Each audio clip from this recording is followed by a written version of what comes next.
ABP news में आपका स्वागत है। आपके साथ मैं हूं सुमेरा खान। वक्त है बड़ी बहस का और बड़ी बहस का मुद्दा आज ये कि क्या दिल्ली में बिना जोड़ तोड़ के भी बीजेपी सरकार बना सकती है। आम आदमी पार्टी ने इस बात पर पूरा जोर लगा दिया है कि ये मौका ना दिया जाए बीजेपी को सरकार बनाने के लिए। राष्ट्रपति से भी मुलाकात होने वाली है अरविंद केजरीवाल की, आम आदमी पार्टी के विधायकों की, जिसमें वो ये बात राष्ट्रपति के सामने रखेंगे कि जोड़ तोड़ से बीजेपी को सरकार ना बनाने दिया जाए। लेकिन अब एक और नई चर्चा शुरू हो गई है। उपराज्यपाल किस तरह से दिल्ली का जो एनसीटी एक्ट है उसके तहत सत्र बुला सकते हैं सदन का, और फिर बड़ा सवाल ये कि क्या बीजेपी बिना जोड़ तोड़ के भी सरकार बना सकती है। कांग्रेस सरकार बना नहीं सकती। आम आदमी पार्टी कह रही है सर चुनाव करवाओ, तो बीजेपी सरकार कैसे बनाएगी। नेचुरली बीजेपी सरकार जोड़ तोड़ करके बनाना चाहती है, एमएलए को खरीद के बनाना चाहती है। अरविंद केजरीवाल बीजेपी पर खरीद फरोख्त और जोड़ तोड़ कर सरकार बनाने का आरोप लगा रहे हैं, लेकिन गृह मंत्री राजनाथ सिंह ने कह दिया है कि उनकी पार्टी खरीद फरोख्त कर सरकार बनाने में यकीन नहीं रखती। सवाल उठता है कि फिर दिल्ली में सरकार कैसे बनेगी। दरअसल दिल्ली में अब बिना जोड़ तोड़ के भी सरकार बनाने की कोशिश शुरू हो गई है।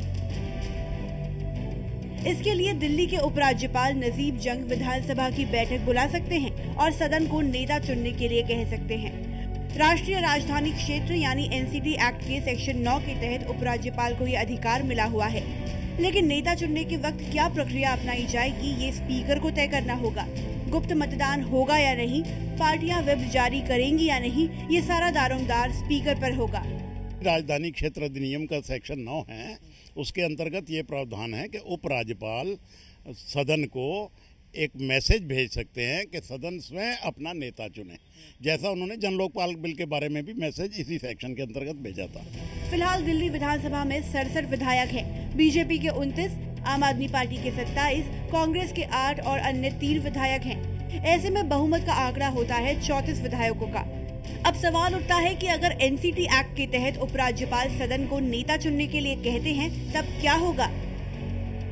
थ्योरी नंबर 1, कांग्रेस किसी को समर्थन न देकर सदन से वॉकआउट कर जाए। ऐसे में सदन की संख्या हो जाएगी 59 और बहुमत के लिए जरूरी होंगे 30 विधायक। निर्दलीय विधायक रामबीर शौकीन के साथ मिलकर बीजेपी 30 के आंकड़े तक आराम से पहुंच जाएगी और सरकार बना लेगी। रामबीर शौकीन खुलकर बीजेपी का समर्थन कर चुके हैं। थ्योरी नंबर 2, चुनाव कराने के नाम पर आम आदमी पार्टी वॉकआउट कर जाए। ऐसे में सदन की संख्या हो जाएगी 40 यानी बहुमत के लिए चाहिए होंगे 21 विधायक। ऐसी हालत में बीजेपी अकेले दम पर बहुमत साबित कर लेगी। थ्योरी नंबर 3, कांग्रेस आपको समर्थन देती है तो ऐसे में बीजेपी को अगर शौकीन और आपके बागी विधायक विनोद कुमार बिन्नी का साथ भी मिल जाता है तो उसकी संख्या रहेगी सिर्फ 31, जबकि आप और कांग्रेस का आंकड़ा हो जाएगा 35। यानी ऐसी हालत में आम आदमी पार्टी की सरकार बन जाएगी। इस बीच मुख्यमंत्री के नाम पर भी चर्चा हो रही है। 11 सितंबर को बीजेपी संसदीय बोर्ड की बैठक हो रही है, जिसमें मुख्यमंत्री के नाम की चर्चा होगी। सूत्र बता रहे हैं कि हर्षवर्धन या जगदीश मुखी में से किसी एक को मौका मिल सकता है, लेकिन अगर एनसीटी एक्ट के तहत सदन का नेता चुना गया तो जगदीश मुखी बड़े दावेदार हो सकते हैं, क्योंकि हर्षवर्धन सांसद बनने के बाद विधानसभा से इस्तीफा दे चुके हैं। यहाँ आपको बता दें कि दिल्ली में सरकार बनाने को लेकर आम आदमी पार्टी की याचिका पर सुप्रीम कोर्ट में 9 सितंबर को सुनवाई भी होनी है। और अब कुछ अहम सवाल आपके सामने हम रखने जा रहे हैं इस चर्चा से जुड़े हुए, जिनके जवाब हम तलाशने की कोशिश करेंगे। सबसे बड़ा सवाल तो ये कि दिल्ली में बिना जोड़ तोड़ के क्या बीजेपी सरकार बना सकती है। क्या ये संभव है कि बिना जोड़ तोड़ के दिल्ली में सरकार बनाई जाए। अगर सदन की बैठक बुलाई गई तो आम आदमी पार्टी फिर क्या करेगी। अभी फिलहाल आम आदमी पार्टी लगातार बीजेपी पर आरोप लगा रही है जोड़ तोड़ करने का। नेता चुनने के लिए बुलाई गई बैठक में कांग्रेस का रोल क्या होगा, क्योंकि वो भी बहुत अहमियत रखता है कि कांग्रेस का रोल क्या होगा। हमारे साथ सभी मेहमान बने हुए हैं। सबसे पहले बात करते हैं बीजेपी से। हमारे साथ मौजूद है सुधांशु त्रिवेदी जी। सुधांशु त्रिवेदी जी, बिना जोड़ तोड़ के कहा है गृह मंत्री ने कि बिना जोड़ तोड़ के बनाएंगे, लेकिन क्या बिना जोड़ तोड़ के सरकार बना सकते हैं आप दिल्ली में।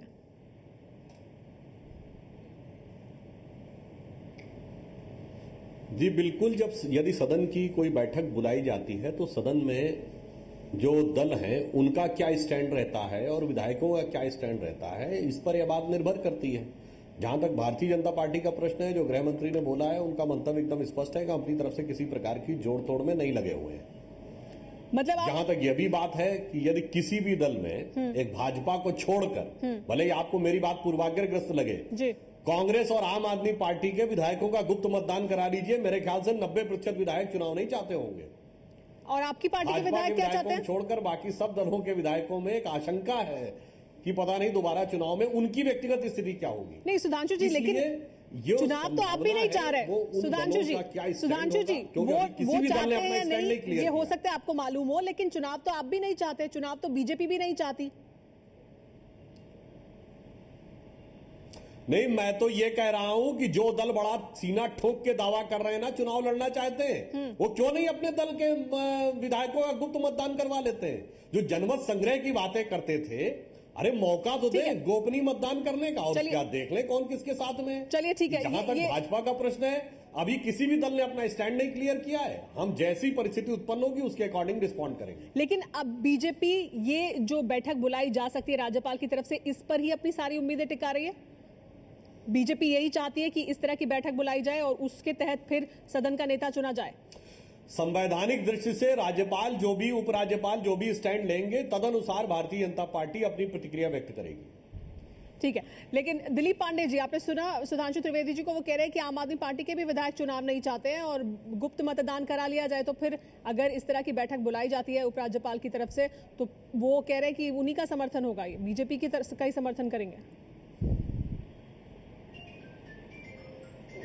मैं सुझाव दूंगा सुधांशु जी को कि आम आदमी पार्टी के विधायकों पर विश्वास दिखाने की बजाय जो संवैधानिक है और जो लोकतंत्र के हित में है, अगर उसकी बात करें तो ज्यादा अच्छा होगा। अभी कई सारे चैनलों पे देखा जा रहा है, बार बार जो भारतीय जनता पार्टी के प्रवक्ता हैं वो परिस्थितियां, हालात, मुश्किलों, इस तरह के शब्दों का प्रयोग करते हुए पाया जा रहा है कि परिस्थिति आएगी तो देखेंगे, सोचेंगे, उन हालातों में तय किया जाएगा कि क्या होगा। मुझे समझ में नहीं आ रहा है कि औपचारिक रूप से भारतीय जनता पार्टी की तरफ से जो विधायक दल के नेता थे माननीय हर्षवर्धन जी, उन्होंने 12 दिसंबर को कम्युनिकेट किया है एलजी महोदय को। दिलीप पांडे जी, एकमात्र लिखित कम्युनिकेशन भाजपा की, आपकी आवाज हम तक साफ नहीं आ रही है दिलीप पांडे जी। हम वापस आपके पास आएंगे, लेकिन आपकी आवाज साफ नहीं आ रही है, हम वापस आपके पास आएंगे। लेकिन हमारे साथ बाकी मेहमान भी मौजूद हैं, हमारे साथ कांग्रेस पार्टी से मीम अफजल साहब भी मौजूद हैं। मीम अफजल साहब, कांग्रेस पार्टी का क्या रुख होगा अगर इस तरह की बैठक बुलाई जाएगी, क्योंकि बहुत अहमियत रखते हैं कांग्रेस पार्टी के विधायक भी।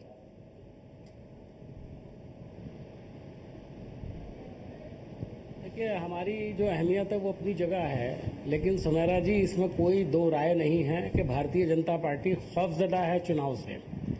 और दूसरी बात, जो जिस आर्टिकल 9 का हवाला दिया जा रहा है, अभी इनके एक नेता ने दिया कि उसके तहत जो है गवर्नर एक कह सकते हैं कि भाई आप असेंबली का इजलास बुलाइए और वहां पर जो है नेता चुन लीजिए। वहां पर ये सीक्रेट वोटिंग कराने की प्लानिंग कर रहे हैं जी। और ये सीक्रेट वोटिंग की प्लानिंग नहीं है, बल्कि सीक्रेट वोटिंग की साजिश है। और ये साजिश करके सरकार बनाना चाह रहे हैं। इन्हें याद करना चाहिए बीजेपी को कि इन्होंने उस वक्त ये कहा था जब ये चुने गए थे तो इनके 32 विधायक थे। तो कांग्रेस पार्टी हिस्सा लेगी या नहीं? हमको लोगों ने मीम अफजल साहब, कांग्रेस पार्टी फिर नहीं दिया है। अगर ये साजिश की जा रही है बीजेपी की तरफ से, हिस्सा लेगी या नहीं? वॉकआउट तो नहीं कर जाएंगे आप? ना लेने का क्या मतलब है? बिल्कुल लेगी, बिल्कुल लेगी, ये तो वक्त बता देगा। लेकिन मैं कह रहा हूं कि इसकी जरूरत क्यों पेश आ रही है? इलेक्शन से क्यों भाग रहे हैं ये लोग? इतने खौफजदा क्यों हैं ये?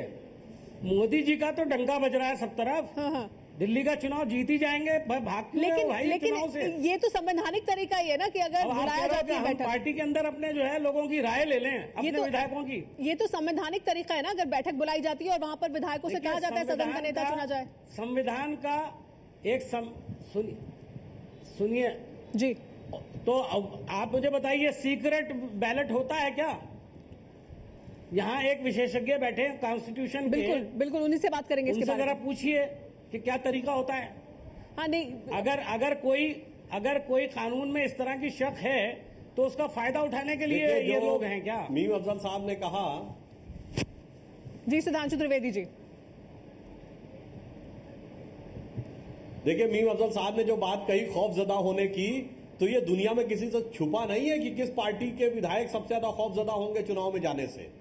अब दूसरी बात आइए, संवैधानिक विधि की बात करिए, तो यहाँ पर आपके संवैधानिक विशेषज्ञ सुभाष जी बैठे हुए हैं। मैं याद दिलाना चाहता हूं कि यदि कोई विधानसभा सस्पेंडेड एनिमेशन में है, निलंबित है जी। उस संदर्भ में एसआर बोम्मई केस में कोर्ट ने यह दे रखा है निर्देश कि सदन में किसका बहुमत है या नहीं, ये किसी व्यक्ति की निजी राय का विषय नहीं हो सकता, चाहे वह व्यक्ति राज्यपाल या राष्ट्रपति ही क्यों ना हो। ये कोट अनकोट में लिखा है, और लिखा है कि सदन में किसका बहुमत है या सिर्फ एक जगह पे तय हो सकता है, वह है सदन का पटल। और आप याद करिए 1997, 98 और 99 में उत्तर प्रदेश विधानसभा में इसी प्रकार के सीन क्रिएट हुए थे, और अंततः न्यायालय के हस्तक्षेप के बाद अंततः नेता जी, इसका मतलब ये है कि भारतीय जनता पार्टी ये मानकर चल रही है, वो परिस्थिति अलग है, वो राज्य है और उस केस में ये हुआ था, ये राज्य दिल्ली राज्य भी नहीं है, इसलिए वहां पर स्थिति साफ नहीं है। सुभाष कश्यप जी से मैं इस पर जानकारी लूंगी, लेकिन मीम अफजल साहब जवाब दे रहे हैं आपको। भारतीय जनता पार्टी ये मानकर चल रही है, मैं ये पूछना चाहता हूं त्रिवेदी साहब से कि वो ये बताएं कि अगर ऐसी स्थिति है भी तो क्या वो हमारे ऊपर या आप पार्टी के विधायकों के ऊपर डिपेंड करके सरकार बना रहे हैं? बता दें। कल तक तो हमको गाली देते थे और आपको भी गाली देते हैं, हमको भी गाली देते हैं। मैं एक संवैधानिक बात कह रहा हूँ, मोहब्बत आपको क्यों हो गई? अगर संविधान के अनुसार चलना है तो राज्यपाल के लिए यह बाध्यता है कि संवैधानिक की बात कर रहा हूँ मैं, बगैर लेकिन सुधांशु जी, ये जो सब हो रहा है, सुधांशु जी, ये सब जो आप कर रहे हैं, सदन के पटल पर किसी को भी बहुमत सिद्ध करने का मौका दिए बगैर विधानसभा यदि वो भंग करेंगे तो यह संवैधानिक होगा। इसमें दल की बात ही नहीं है। मौका तो आपको पहले भी मिला था, आपने कहा था हम नहीं बनाएंगे, बहुमत हमारे पास नहीं है। लेकिन आप बनाना चाहते हैं ना सरकार, मैं आपको बता रहा हूं, बिना चुनाव के बनाना चाहते हैं, चाहे वो सदन की पटल में जाकर वहां पर साबित करें। चलिए सुभाष कश्यप जी से जानकारी ले लेते हैं। ऐसा है कि संवैधानिक दृष्टि से दो स्थितियां होती हैं। एक मिनट सुभाष जी इसके बारे में बात कर लेते हैं। सुभाष जी हमारे साथ मौजूद है, संविधान के जानकार है। सुभाष जी, ये तरीका जो अब राज्यपाल अपना सकते हैं, इसके बारे में चर्चा हो रही है, बात बोल सकते थे, क्या ये सबसे बेहतर तरीका है? बिना जोड़ तोड़ के फिर क्या सरकार बन सकती है दिल्ली में? देखिए, सारा मामला जहाँ तक संविधान और कानून का सवाल है, उसके अनुसार उपराज्यपाल के अधिकार क्षेत्र में आता है, और हमें मेरे विनीत मत में दलगत राजनीति से ऊपर उठकर ये देखना होगा कि उपराज्यपाल ने, जहाँ तक मुझको लगता है, ये तो निर्णय ले लिया है कि दिल्ली में विधानसभा को विघटित करने, उसका विघटन करने और ताज़ा चुनाव कराने का बेड़ा उठाने से पहले एक बार फिर से सरकार बनाने का प्रयास किया जाए। जी। अब सवाल ये है कि सरकार बनाने के लिए क्या विकल्प हैं। एक तो ये कि वो सबसे बड़े दल के नेता को बुला सकते हैं सरकार बनाने के लिए। दूसरा ये है कि जो वर्तमान स्थिति है उसमें वो सदन से कहें कि मैं ये तय नहीं कर पा रहा हूँ कि किस नेता को सदन का विश्वास प्राप्त है। तो ऐसी स्थिति में चाहूँगा कि विधायक स्वयं ये तय करके मुझे बताएं कि क्या उन्हें किसी नेता में विश्वास प्राप्त है। अगर ऐसा होता है तो मैं उसी को मुख्यमंत्री नियुक्त करने की सिफारिश राष्ट्रपति से कर दूंगा। दिल्ली के मामले में भी सामने दिल्ली एक राज्य नहीं है, क्या दिल्ली के मामले में भी सीक्रेट बैलेट होगा फिर, या व्हिप जारी किया जा सकता है पार्टियों की तरफ से? जी, देखिए, ऐसा है कि संविधान में संसद के लिए धारा 86 है और राज्यों के लिए धारा 175 है, और दिल्ली के लिए एनसीटी एक्ट का सेक्शन 9 है।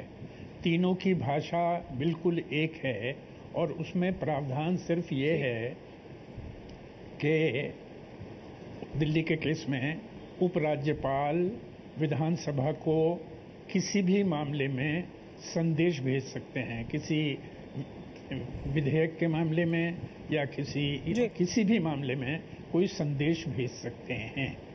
तो और अगर संदेश भेजा जाता है तो विधानसभा उसको विद ऑल कन्वीनियंट डिस्पैच, यानी तुरंत उस पर विचार करेगी।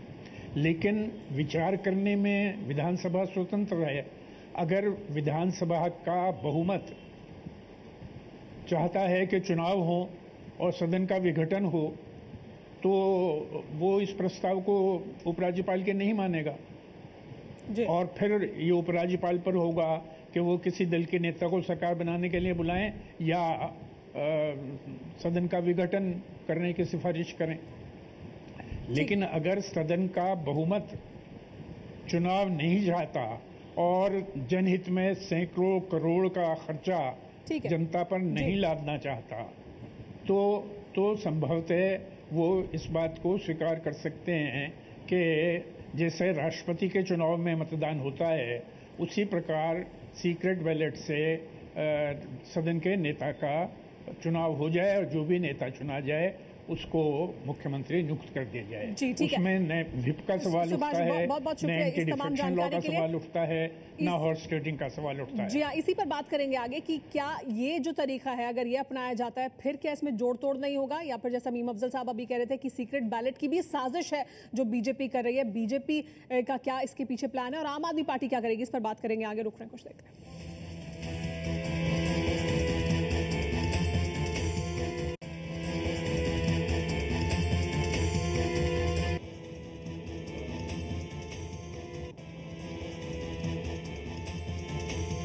एबीपी न्यूज से बड़ी बहस जारी है कि क्या दिल्ली में बीजेपी बिना जोड़ तोड़ के सरकार बना सकती है। लेकिन इस वक्त सबसे पहले बात कर लेते हैं जम्मू कश्मीर की। वहां से बड़ी खबर आ रही है, बाढ़ की वजह से राज्य का बुरा हाल है जम्मू कश्मीर का। और मुख्यमंत्री उमर अब्दुल्ला इस वक्त प्रेस कॉन्फ्रेंस कर रहे हैं जिसमें उन्होंने कहा है कि हेलीकॉप्टर की मदद से राहत और बचाव का काम किया जाएगा राज्य में जिस तरह के बाढ़ के हालात बने हुए हैं। उसके बाद गृहमंत्री राजनाथ सिंह ने भी आज दौरा किया था जम्मू कश्मीर का और अब मुख्यमंत्री उमर अब्दुल्ला ने कहा है कि बाढ़ के हालात से निपटने के लिए राहत और बचाव के काम के लिए हेलीकॉप्टर की मदद ली जाएगी क्योंकि उसके सहारे से लोगों को मदद पहुंचाई जाने की कोशिश की जाएगी। और अब एक बार फिर रुख करते हैं बड़ी बहस का मुद्दा आज ये कि दिल्ली में बीजेपी क्या बिना जोड़ तोड़ के सरकार बना सकती है। और एक और अहम सवाल ये कि सदन की बैठक में नेता चुनने में आखिर दिक्कत क्या है, इस पर बात करेंगे। हमारे साथ तमाम मेहमान मौजूद हैं। अभय दुबे जी हमारे साथ मौजूद हैं। अभय दुबे जी, सदन की बैठक बुलाई जाए और वहां नेता चुना जाए, इसमें दिक्कत क्या है? नहीं, जो भारतीय जनता पार्टी को करना होगा वो तो करेगी ही। अब सवाल ये है कि वो बिना किसी पर्दे के इस काम को करेगी या एक झीना सा पर्दा सामने डाल लेगी और उसको कानून और संविधान की तमाम धाराओं का हवाला देकर कहेगी कि ये जोड़ तोड़ नहीं है, ये संविधान सम्मत है। देखिए, एक तो होता है तरीका और एक होती है तिकड़म। तो मैं जो कुछ सुन रहा हूँ 2-3 दिन से और जो कुछ पढ़ रहा हूँ और जो कुछ समझ रहा हूँ, मैंने भी कुछ विशेषज्ञों से बातचीत की है और समझने की कोशिश की है। मेरा मानना ये है कि अगर ऐसा होगा तो इसको संवैधानिक तरीका और प्रावधान नहीं बल्कि संवैधानिक तिकड़म का ही नाम दिया जा सकता है। देखिए, मान लीजिए सीक्रेट बैलेट होता है, मान लीजिए राज्यपाल एक सदन की बैठक बुला लेते हैं और उसमें गुप्त मतदान द्वारा ये पता लगाने की कोशिश की जाती है कि सदन का विश्वास किस नेता में है। तो जो अपनी अपनी पार्टियों के अनुशासन को तोड़कर किसी दूसरी पार्टी के नेता के पक्ष में जो भी विधायक वोट देगा वो विधायक क्या अपनी मर्जी से वोट देगा? क्या भारतीय जनता पार्टी दिल्ली की जनता को और तमाम राजनीतिक समीक्षकों को बेवकूफ समझती है? क्या वो समझती है कि ये लोग इतने नादान हैं कि वो ये मान लेंगे कि सब लोग बिना किसी प्रलोभन के, बिना किसी सौदेबाजी के और बिना धन के भीषण आदान प्रदान के किसी को वोट दे देंगे? असंभव है विजय। लेकिन अगर ये प्रावधान है तो फिर ये इसी तरह की स्थिति के लिए है ना, तो उसका इस्तेमाल क्यों नहीं किया जा सकता? नहीं किया जा सकता, लेकिन मुझे लगता है कि अभी बहुत कुछ कहना बहुत जल्दबाजी होगी क्योंकि सुधांशु त्रिवेदी भी जानते हैं कि शायद उनकी ही पार्टी ने अभी तक पूरी तरह से ये मानस नहीं बनाया कि उनको सरकार बनाने के लिए जाना है या नहीं जाना है। इस पे भी अभी तक पूरा अंतिम फैसला शायद बीजेपी नहीं कर पाई है।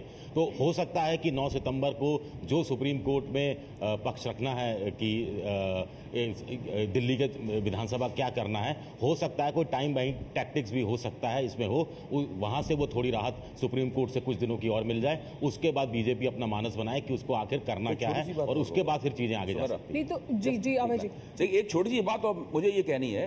देखिए, अगर किसी भी तरह के जोड़ तोड़ से, चाहे वो छिपा हुआ हो चाहे खुला हुआ हो, अगर दिल्ली में सरकार बनती है तो उसका सबसे ज्यादा नुकसान, भले ही फौरी तौर पर भारतीय जनता पार्टी की सरकार बन जाए, उनका मुख्यमंत्री बन जाए, हो सकता है कुछ साल वो सरकार चलती भी रहे तिकड़म करके, जोड़ तोड़ करके, लेकिन उसका सबसे ज्यादा नुकसान भारतीय जनता पार्टी की साख को होगा, उसकी केंद्रीय सरकार की साख को होगा। सुधांशु त्रिवेदी जी, क्या अभी तक बीजेपी ने अपना मन नहीं बनाया है कि उसे क्या करना है?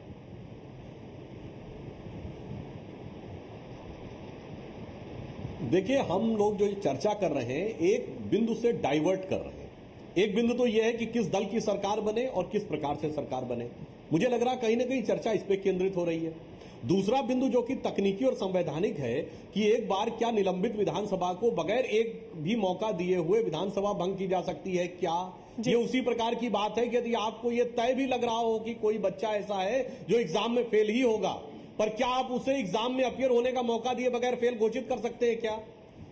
इसलिए ये बात तकनीकी है, ये बात संवैधानिक है। कहीं ना कहीं सुभाष कश्यप जी ने जो बोला था उसमें भी अगर आप देखें तो ये भावना परिलक्षित होती है। सुधांशु जी, सवाल तो यही है ना कि मौका लेने से पहले आपको ये करना पड़ेगा। क्या सवाल तो ये है ना कि क्या इसकी आड़ ली जा रही है? विषय ये नहीं है, क्या इसकी आड़ ली जा रही है? और दूसरी बात, मौका तलाशा जा रहा है सरकार बनाने का? आड़ की बात नहीं है। देखिए, दिसंबर 2013 में स्थिति ये थी कि आम आदमी पार्टी पर प्लस कांग्रेस सबसे बड़ा समूह थी सदन में। आज वस्तुस्थिति यह है कि भारतीय जनता पार्टी और उसके सहयोगी सबसे बड़ा समूह है। ये वस्तुस्थिति में अंतर है। उस वस्तुस्थिति के अंतर के अनुरूप सदन को अपना निर्णय लेने का अधिकार होना चाहिए। जो निर्णय आएगा उसके अनुसार भाजपा लेकिन आपके पास आंकड़ा नहीं है, लेकिन आपके पास नंबर्स नहीं है, और वो कहां से जुटाए जाएंगे और किस तरह से आएंगे? वो जाहिर सी बात है, आम आदमी पार्टी या कांग्रेस पार्टी का ही कोई विधायक अगर गुप्त मतदान में होता है तो आपके लिए मतदान करेगा, उसी तरह से वो नंबर मिलने वाले हैं। इसी पर बात करेंगे आगे। रुक रहे कुछ देर के लिए, चर्चा जारी है।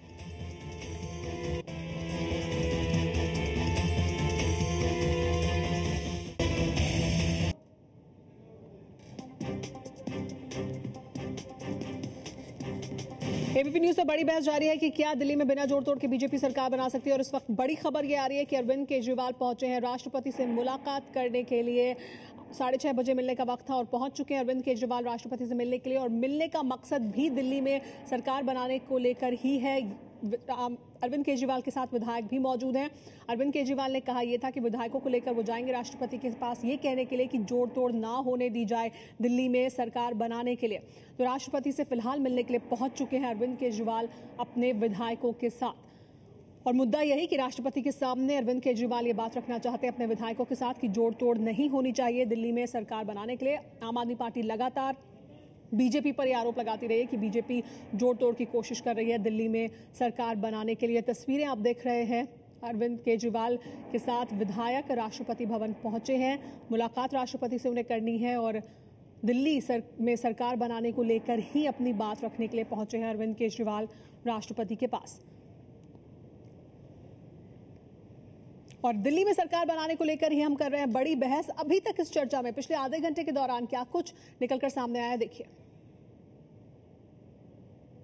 बिल्कुल, यदि सदन की कोई बैठक बुलाई जाती है तो सदन में जो दल हैं उनका क्या स्टैंड रहता है और विधायकों का क्या स्टैंड रहता है, इस पर यह बात निर्भर करती है। कांग्रेस और आम आदमी पार्टी के विधायकों का गुप्त मतदान करा लीजिए, मेरे ख्याल से 90% विधायक चुनाव नहीं चाहते होंगे। और आपकी पार्टी के विधायक क्या चाहते हैं? छोड़कर बाकी सब दलों के विधायकों में एक आशंका है कि पता नहीं दोबारा चुनाव में उनकी व्यक्तिगत स्थिति क्या होगी। मैं सुझाव दूंगा सुधांशु जी को कि आम आदमी पार्टी के विधायकों पर विश्वास दिखाने की बजाय जो संवैधानिक है और जो लोकतंत्र के हित में है अगर उसकी बात करें तो ज्यादा अच्छा होगा। हमारी जो अहमियत है वो अपनी जगह है, लेकिन सुमेरा जी इसमें कोई दो राय नहीं है कि भारतीय जनता पार्टी खौफजदा है चुनाव से।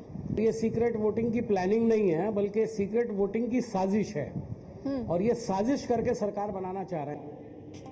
और अहम सवाल अभी हम चर्चा जिस पर कर रहे हैं वो ये कि क्या दिल्ली में सरकार बन सकती है, लेकिन एक अहम सवाल इस पर यह भी कि अगर गुप्त मतदान हुआ तो क्या खरीद फरोख्त होगी, क्योंकि ये आरोप लग रहा है बीजेपी पर। अभी भी आम आदमी पार्टी और कांग्रेस पार्टी की तरफ से इस चर्चा के दौरान भी यही बात सामने रखी गई है। हमारे साथ सभी मेहमान बने हुए हैं। दिलीप पांडे जी हमारे साथ आम आदमी पार्टी से मौजूद है। दिलीप पांडे जी, गुप्त मतदान होगा तो क्या खरीद फरोख्त होगी? ये तो संवैधानिक तरीका ये कह रहे हैं बीजेपी से, सुभाष कश्यप जी भी कह रहे हैं कि ये तरीका है, तो फिर उसमें खरीद फरोख्त का डर है आपको? सुमारा जी, 2-3 बातें मैं स्पष्ट करना चाहूँगा। पहली बात तो मैं सुधांशु जी की बात से शुरू करता हूँ। उन्होंने कहा कि ऐसा नहीं होना चाहिए कि एक बच्चा सिर्फ एग्जाम में फेल हो जाए इस वजह से उसे एग्जाम में बैठने न दिया जाए। मैं याद दिलाना चाहूँगा कि एग्जाम की डेट निकल चुकी है और बच्चा फेल भी हो चुका है 12 दिसंबर को। जो आधिकारिक रूप से पहला संवाद, आखिरी संवाद जो गया हुआ है उपराज्यपाल महोदय के पास भारतीय जनता पार्टी के विधायक दल के नेता की तरफ से, हर्षवर्धन जी की तरफ से, उन्होंने उसमें लिखित रूप से स्वीकार किया है कि हमारे पास संख्या बल न होने की वजह से हम सरकार बना पाने में असमर्थ है। ऐसी स्थिति में मुझे समझ में नहीं आ रहा है कि किन देवदूतों की अपेक्षा रखती है भारतीय जनता पार्टी जो स्वर्ग से उतर के आएंगे उनके लिए वोट करेंगे। पहली बात नहीं, लेकिन दिलीप पांडे जी ये तरीका भी, लेकिन नहीं दिलीप पांडे जी, अगर ये तरीका भी अपनाया जाता है उपराज्यपाल की तरफ से तो क्या वो संवैधानिक तरीका नहीं है? मैं आ रहा हूं सुमायरा जी मैं आता हूँ जी। मैंने कहा कि मैं 2-3 बातें कहना चाहूंगा, बहुत देर बाद मौका आया है, एक एक करके अपनी बात करने दें मुझे, मैं उसमें भी आता हूँ। जो एसआर मुंबई केस का हवाला दे रहे हैं वो सुधांशु जी गलत विश्लेषण कर रहे हैं। एसआर मुंबई केस में कंपोजिट फ्लोर टेस्ट हुआ था और मैं आपको याद दिलाना चाहूंगा 1997-98 में उत्तर प्रदेश में जो घटित हुआ था उसमें भी सीक्रेट बैलेट नहीं हुआ था। उसमें भी महामहिम राष्ट्रपति महोदय जो थे के.आर. नारायण जी, उन्होंने यह महसूस किया था कि सदन की राज्य भवन को यह अधिकार नहीं है तय करने का कि कोई नेता विश्वास में है कि नहीं है, इसका ये तय होना चाहिए फ्लोर पे टेस्टिंग के दौरान। और मैं आपको याद दिलाना चाहूंगा कि उस समय जब फ्लोर पे वोटिंग हुई थी 422 वोट पड़े थे और वो 400 के 422 वोट में से एक वोट सीक्रेट था और उसको स्पीकर ने, उस समय के जो स्पीकर थे, उन्होंने इसको काउंट नहीं किया था। 421 वोटों को काउंट किया गया था और वो सारे के सारे वोट सीक्रेट नहीं थे, सभी विधायकों ने हस्ताक्षर किए थे और सारे के सारे वोट जो है ट्रेसेबल थे। तो ये कहना गलत है कि ऐसा कोई भी उदाहरण इतिहास में मौजूद है जिसमें 100% सीक्रेट वोटिंग हुई हो। ये बेवकूफ बनाने की कोशिश की जा रही है। मैं समझना चाहता हूँ भारतीय जनता पार्टी से कि जब वो बात करते हैं कि जब ऐसी परिस्थिति आएगी, ऐसे हालात आएंगे तो हम सोचेंगे वो किन परिस्थितियों की बात करते हैं। ये परिस्थितियां नहीं है, ये प्रलोभन है, ये जोर तोड़ की कोशिश है, यह खरीद फरोख्त की साजिश है। और मैं सहमत हूं इस बात से कि ये संवैधानिक तरीका नहीं है, ये संवैधानिक तिकड़म है। ठीक है सुधांशु त्रिवेदी जी, तिकड़म है ये आपकी?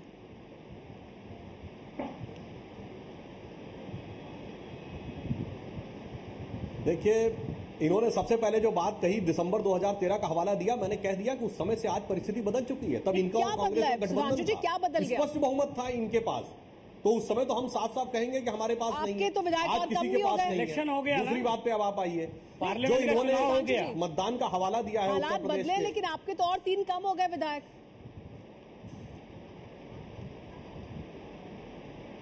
अरे भाई, अब मैं यही कह रहा हूं ना, तब सबसे बड़ा समूह सदन के पटल पर आम आदमी पार्टी प्लस कांग्रेस थी जी। आज सबसे बड़ा समूह सदन के पटल पर भारतीय जनता पार्टी और उसके सहयोगी हैं। ये वस्तुस्थिति में अंतर है, जिसको ये बताने से हिचक रहे हैं या जानबूझ के अवॉइड कर रहे हैं।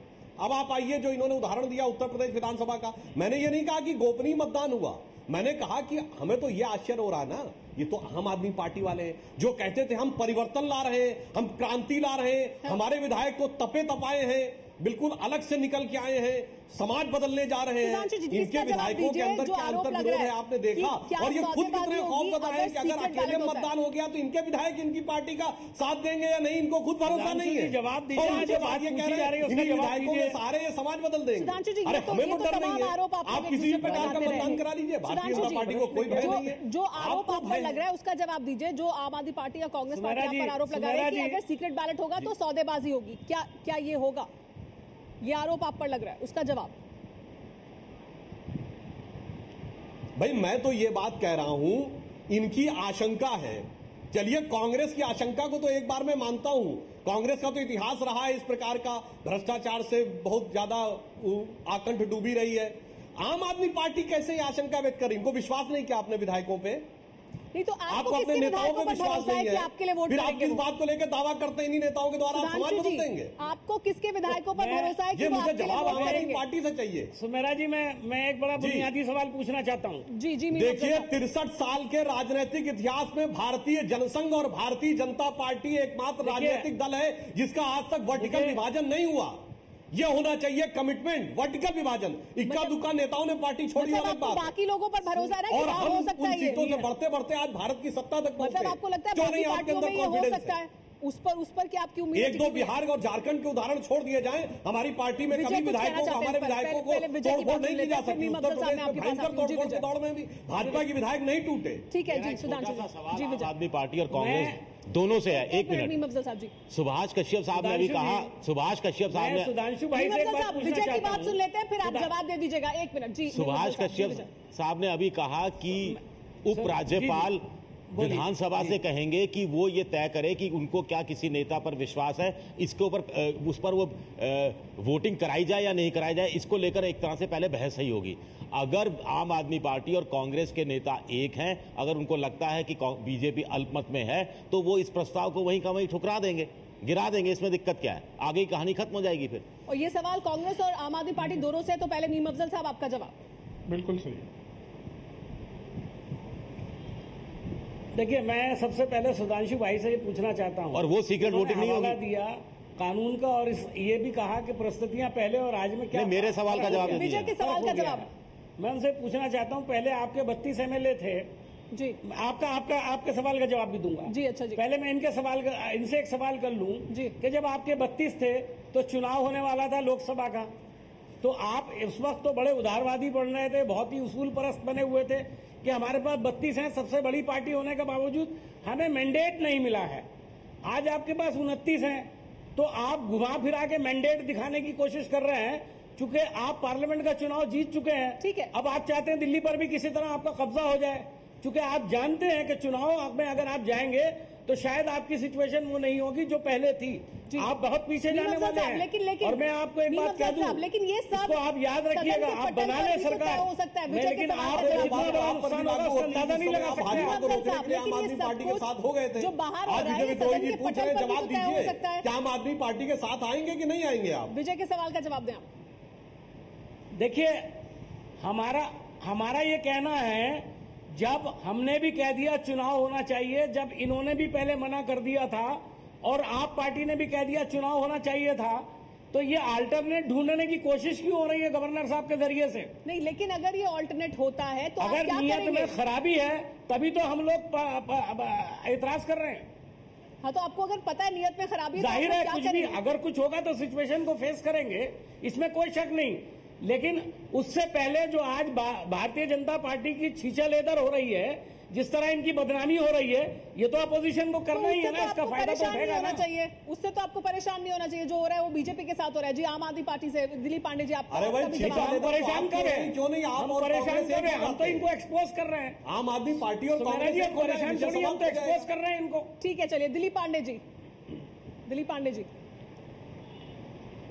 देखिए, बहुत दुर्भाग्यपूर्ण है कि टीवी चैनलों पर आकर भाजपा और कांग्रेस के प्रवक्ता ये कहते हैं कि वो सरकार बनाने चुनाव के लिए तैयार हैं, लेकिन सुप्रीम कोर्ट जब उनको तलब करता है, उनसे पूछता है कि सरकार पे अपना क्लेम अपना स्टेक क्यों नहीं क्लेम कर रहे हैं, तो दोनों ही पार्टियों की जो वकील सुप्रीम कोर्ट में केस लड़ रहे हैं वो दोनों गायब हो जाते हैं। 5 अगस्त को कांग्रेस के वकील साहब कहते हैं कि नहीं, सरकार बनाने की संभावनाओं को रूल आउट नहीं किया सकता। भाजपा से पूछा गया तो भाजपा अभी तक शांत पड़ी हुई है।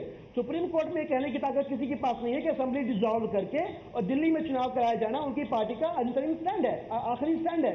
ये कहने में दोनों घबराहट हो रही है। और सुधांशु मित्तल जी की बात से मुझे एक चीज समझ में नहीं आ रही है कि प्रेसिडेंट बहुमत के बाद केंद्र में सरकार बनी हुई है, इतनी आशाएं, इतनी उम्मीदें जुड़ी हुई है प्रधानमंत्री की कुर्सी से। लेकिन सुधांशु जी ने एक सवाल आपसे भी पूछा है, दाग लगाकर किसी भी कीमत पे कहीं भी क्या आपको डर है हो सके वो जोड़ कि आपकी पार्टी के विधायक सरकार बनाने को आतुर हैं? क्या आपको डर है कि आपकी पार्टी के विधायक भी आपके खिलाफ जा सकते हैं या बीजेपी का या किसी और का समर्थन कर सकते हैं सदन में?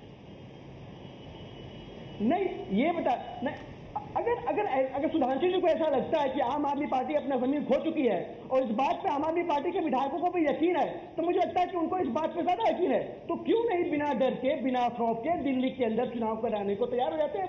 वो तो केंद्र में बहुमत के साथ आए हुए हैं, दिल्ली में चुनाव से ऐसी कौन सी खबर? अबे दुबे जी इस पर कुछ कहना चाहते हैं जी? अबे जी, उन्हें मालूम है कि ये सुझाव आदरणीय सुभाष जी का दिया हुआ है, वो अपना जमीन खो चुके हैं। मेरे प्रश्न का जवाब नहीं दिया। देखिए, ये सुझाव आदरणीय सुभाष जी का दिया हुआ है कि दिल्ली में जो गतिरोध है उस गतिरोध को कैसे तोड़ा जाए।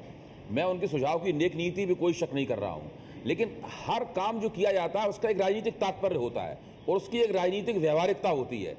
जो जिस तरह से राजनीति होती है उसमें ये कोई शक नहीं, चाहे विधानसभा के अंदर खुला हुआ वोट हो, चाहे विधानसभा के अंदर छुपा हुआ वोट हो, चाहे उत्तर प्रदेश का उदाहरण अख्तियार किया जाए या और कोई भी काम किया जाए, ये असंभव है कि बिना सौदेबाजी और बिना बड़े पैमाने पर पैसे के आदान प्रदान के कोई फैसला विधानसभा के अंदर हो जाए।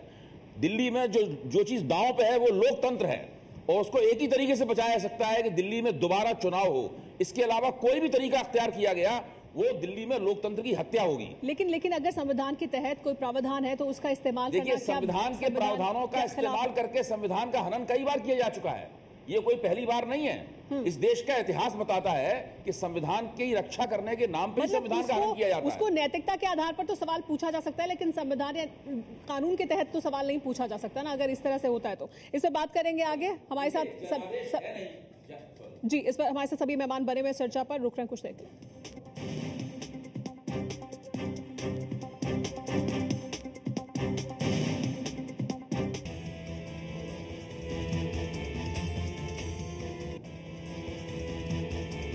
एबीपी न्यूज से बड़ी बहस जारी है कि क्या दिल्ली में बिना जोड़ तोड़ के बन सकती है बीजेपी सरकार। आगे बढ़ने से पहले पक्ष और विपक्ष में क्या तर्क अभी तक इस बड़ी बहस में सामने आए हैं, आइए उस पर नजर डालते हैं।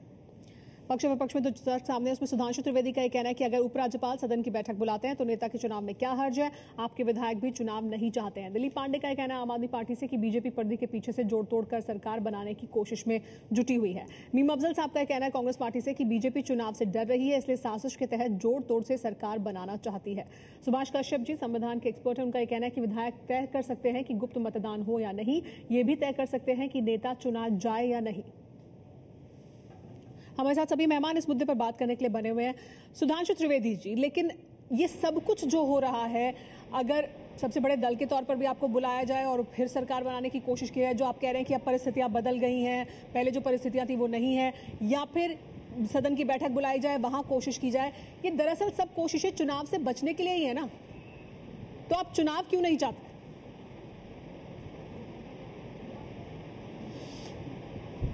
देखिए, इस विषय के संवैधानिक पक्ष में मैं काफी बोल चुका हूं। अगर हम नैतिक पक्ष में बात करें, जो अभय दुबे जी ने बात कही वो बात उनकी सही है, मगर इसमें मैं एक बात जोड़ना चाहूंगा। यदि विधायकों की प्रतिबद्धता की नैतिकता इस आधार पर है कि आप जिस दल के साथ कमिट करके आए हैं उसी दल के साथ रहना चाहिए, तो दलों की प्रतिबद्धता भी इस आधार पर तौली जानी चाहिए, नैतिकता कि आप जिसके लिए कमिट करके आए थे जनता में, उसी के साथ मिलकर सरकार बनाई कि नहीं। या आप जिस दल के विरुद्ध चुनाव लड़ना तो एक बात है, जिस दल को आपने गालियां दी, अभद्र और अशिष्ट भाषा प्रयोग की और चंद घंटों के अंदर उनके साथ हाथ मिला दिया, क्या ये नैतिकता ठीक थी? क्या ये तो वैसी ही बात हो गई कि छोटा अपराधी अपराधी और माफिया जो है इलाके का हीरो या कौम का हीरो। इस मनोवृत्ति ने भारत की राजनीति को जितनी क्षति पहुंचाई है उतनी ही क्षति इस प्रकार की प्रवृत्ति ने पहुंचाई है। अगर हम दलों के लिए, अगर नेताओं की बात करें, नैतिकता का मुद्दा तो बहुत सारी बीजेपी के अंदर भी बहुत सारे कांग्रेस के ऐसे नेताओं को शामिल किया जा रहा है जो बीजेपी आम आदमी पार्टी का काम गालियां देते रहे हैं। देखिए, जब आप जनता के सामने जाएं, जनता के सामने आप जिस रूप में जाएं, चुनाव के बाद उसी रूप में रहे। जनता में जाने से पहले आप पार्टी बदल लीजिए, कोई बात नहीं है, पर जनता के सामने आप पूरे दल के रूप में कुछ और कह के जाएं और दूसरे को परिभाषा अगर आपकी है तो फिर, और चुनाव के बाद 3 या 4 दिन में आप पलट जाएं, सुधांशु जी ये परिभाषा है तो फिर तो सदन पर जाकर, सदन के पटल पर जाकर क्या होगा? वो जो लोग आपको वोट करने वाले हैं, जो बीजेपी की सरकार को या बीजेपी के नेता को चुनेंगे, वो तो उन्होंने तो लोगों के सामने बीजेपी नहीं, मैं तो ये उन दलों से पूछ रहा हूं ना जिन्होंने संगठित अनैतिकता की है, दलगत अनैतिकता की है, वो आज व्यक्तिगत नैतिकता के अलंबरदार बने हुए हैं। यह एक दिलीप पांडे जी, दिलीप पांडे जी, मैं इसका जवाब दूंगा। आपका जवाब सरकार केंद्र में सरकार बना के मोदी जी बैठे हुए हैं, उनके मंत्रिमंडल में उनकी टीम में 116 कांग्रेसी बैठे हुए हैं, पहली बात। दूसरी बात यह है कि अगर सदन में ये फ्लोर टेस्ट की बात कर रहे हैं, जो फ्लोर टेस्ट की बात कर रहे हैं, मान लीजिए उसमें कोई कांग्रेस का विधायक अगर भाजपा के लिए वोट करता है तो वो तो चुन के आया हुआ है कांग्रेस के लिए, कांग्रेस के नाम पे चुन के आया हुआ है, वहां पे की नैतिकता पे कहां चली जाएगी? वो इस वोट को स्वीकार करेंगे कि नहीं स्वीकार करेंगे? और तीसरी बात मैं याद दिलाना चाहूंगा कि भारतीय जनता पार्टी और कांग्रेस पार्टी ने सिक्किम के अंदर सिक्किम डेमोक्रेटिक फ्रंट के अगेंस्ट चुनाव रहा था, यूनाइटेड डेमोक्रेटिक फ्रंट बना के। उस समय इनकी नैतिकता कहां चली गई थी? कॉम्प्रोमाइज क्यों कर लिया? सिर्फ इसलिए कि एसडीएफ को हराना था। तो नैतिकता की बात नहीं है। आपकी तरफ सबसे बड़ा निशाना सुधांशु त्रिवेदी जी का कि आप आम आदमी पार्टी को समर्थन कर रहे हैं। यकीन है कि इनका बहुमत अभी भी बना हुआ है। आजीवन लड़ने का संकल्प किया कांग्रेस और वामपंथी, से हमने कभी चुनावी गठबंधन नहीं किया, लेकिन उन्हें अपने दल में शामिल कर लिया। जी मीम अफजल साहब, हमने नैतिकता के, हमारे ऊपर ये नैतिकता को लेकर जो चैलेंज कर रहे हैं, हमने तो 18 मुद्दों के ऊपर खुल करके सपोर्ट किया था, खुल के वोट डाला था, अवाम के सामने, प्रेस के सामने, सबके सामने बोल के किया था। आप जिस नैतिकता की बात कर रहे हैं, ये कौन सी नैतिकता है? आप तो तोड़-फोड़ में लगे चुपके से। ठीक है, तो जो काम खुल के हमने किया। हमारे पास इतना ही समय इस चर्चा के लिए। आप सभी मेहमानों का बहुत बहुत शुक्रिया हमारे साथ इस चर्चा में जुड़ने के लिए। लेकिन अब देखना यह है कि क्या राज्यपाल ये करते हैं कि वो सदन की बैठक बुलाए और वहां पर क्या होता है, क्योंकि लगातार आरोप यही लग रहा है बीजेपी पर कि वो इसमें भी कोई छुपा हुआ जोड़ तोड़ करेगी। लेकिन ये संवैधानिक तरीका है तो फिर ये क्यों नहीं अपनाया जा सकता, ये भी एक बड़ा सवाल है। आप सभी मेहमानों का बहुत बहुत शुक्रिया।